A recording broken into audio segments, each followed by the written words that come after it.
discurso del Santo Padre Francisco en la audiencia de los participantes en el encuentro organizado por el Pontificio Consejo para la Promoción de la Nueva Evangelización, 21 de septiembre de 2019, en la Sala Clementina del Palacio Apostólico Vaticano. Lectura dramatizada.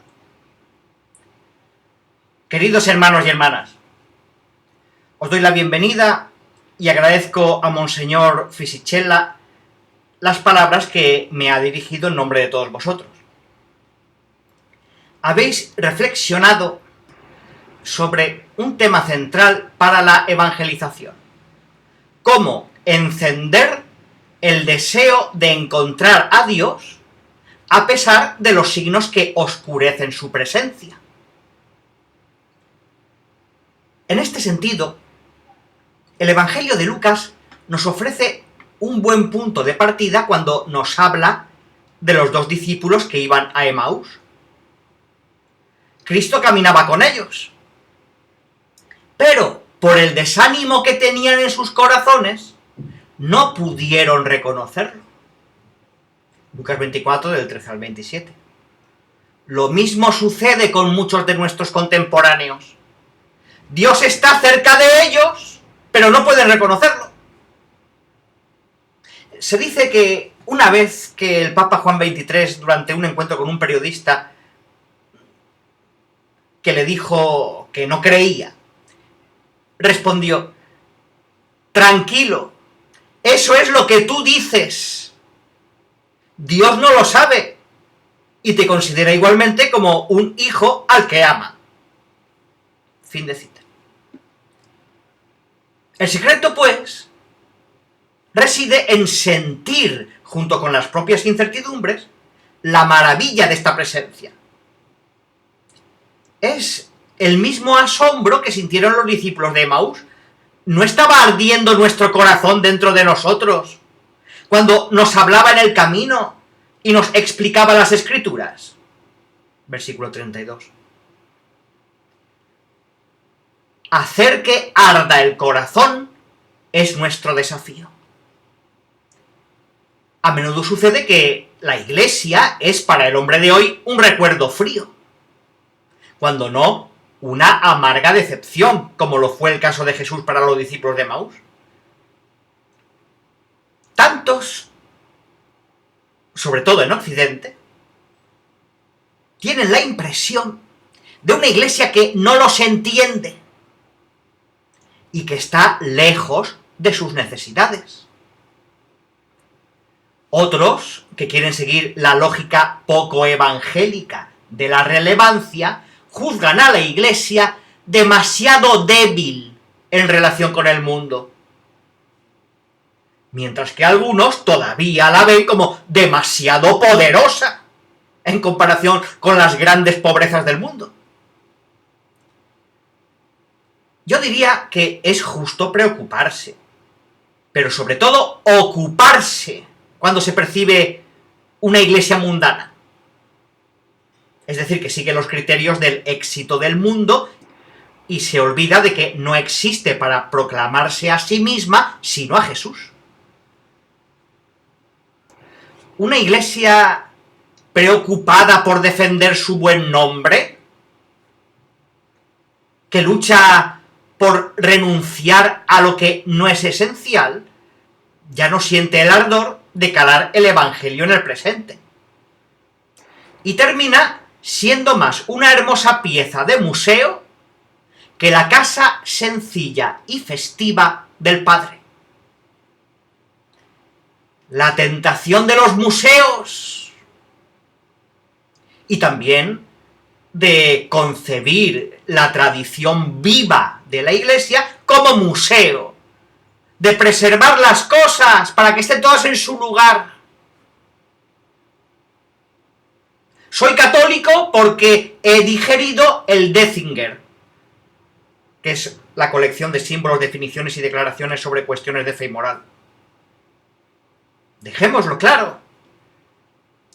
Y sin embargo, hay tantos hijos que el Padre quiere hacer que se sientan como en casa. Son nuestros hermanos y hermanas que, beneficiándose de muchos logros técnicos, viven absorbidos por el torbellino de un gran frenesí. Y mientras llevan profundas heridas dentro y luchan por encontrar un trabajo estable, se encuentran rodeados de un bienestar externo que los anestesia por dentro y los distrae de las decisiones valientes.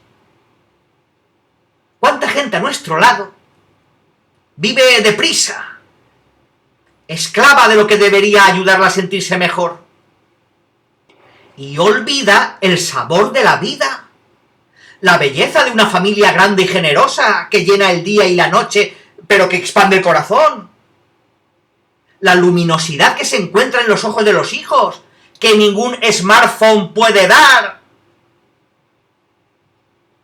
la alegría de las cosas sencillas,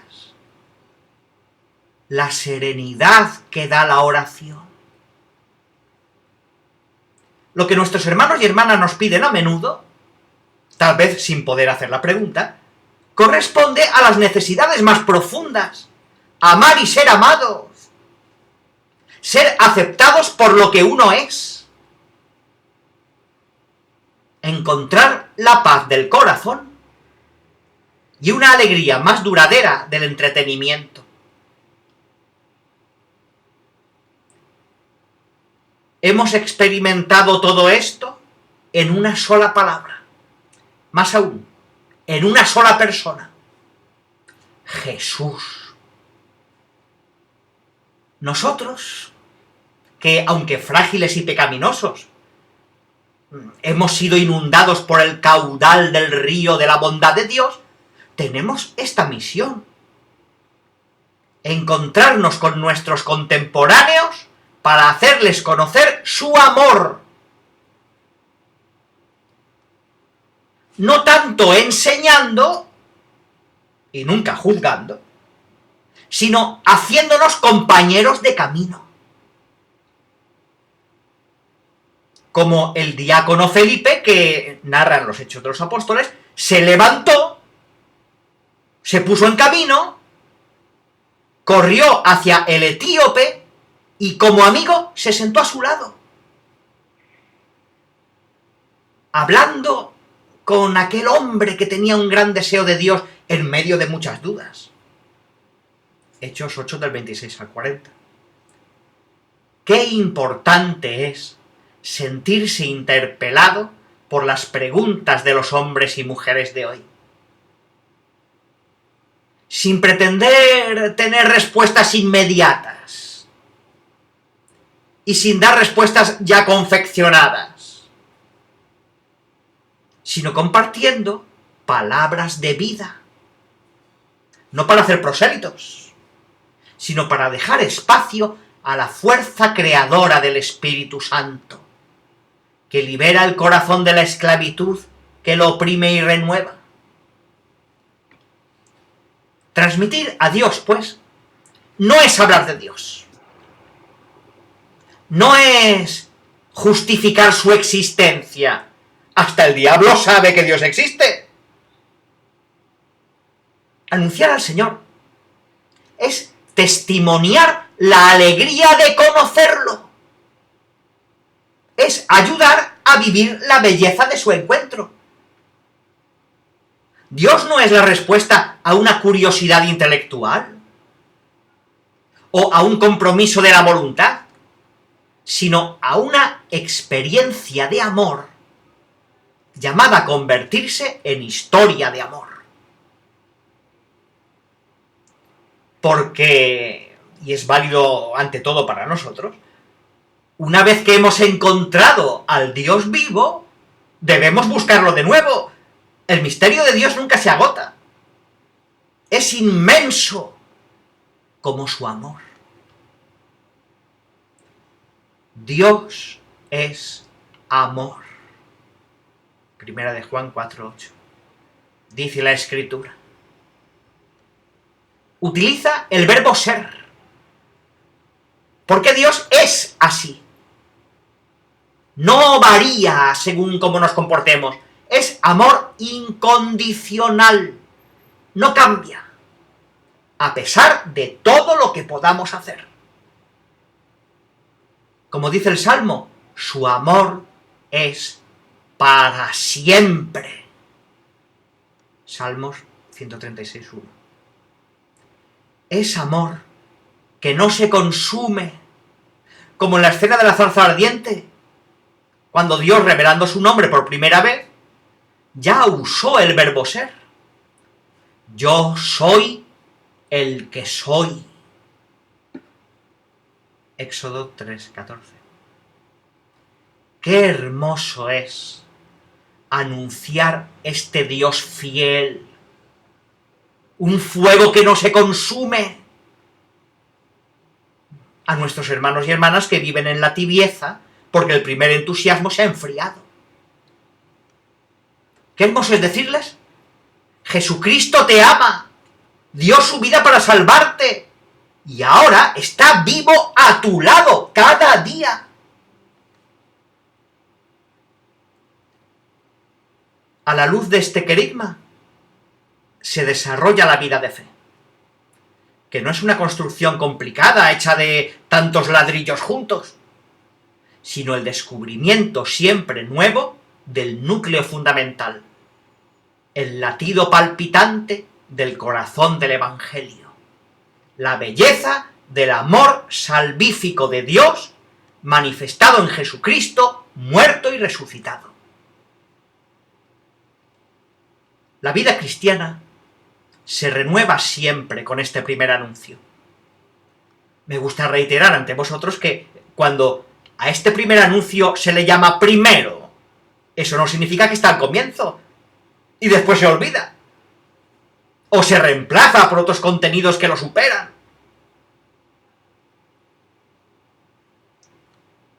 Es el primero en un sentido cualitativo, porque es el anuncio principal. Ese que siempre hay que volver a escuchar de diversas maneras. Y ese que siempre hay que volver a anunciar de una forma o de otra a lo largo de la catequesis, en todas sus etapas y momentos. De lo contrario, existe una sutil presunción de que ser más sólido significa ser más instruido, experto en cosas sagradas. Pero la sabiduría de Dios se concede a los pobres de espíritu, a los que permanecen con Jesús, amando a todos en su nombre. Una última cosa que me gustaría compartir con vosotros. Puesto que la fe es una vida que nace y renace del encuentro con Jesús, lo que en la vida es encuentro ayuda a crecer en la fe, acercarse a quien lo necesita, construir puentes, servir a los que sufren, cuidar a los pobres, ungir de paciencia a los que nos rodean, consolar a los que están desanimados, bendecir a los que nos hacen daño. Así nos convertimos en signos vivos del amor que proclamamos. Os doy las gracias, queridos hermanos y hermanas, porque queréis difundir la alegría de ser amados por Dios y de amar como Él nos enseñó. Os acompaño con mi bendición y, por favor, no os olvidéis de rezar por mí. Gracias.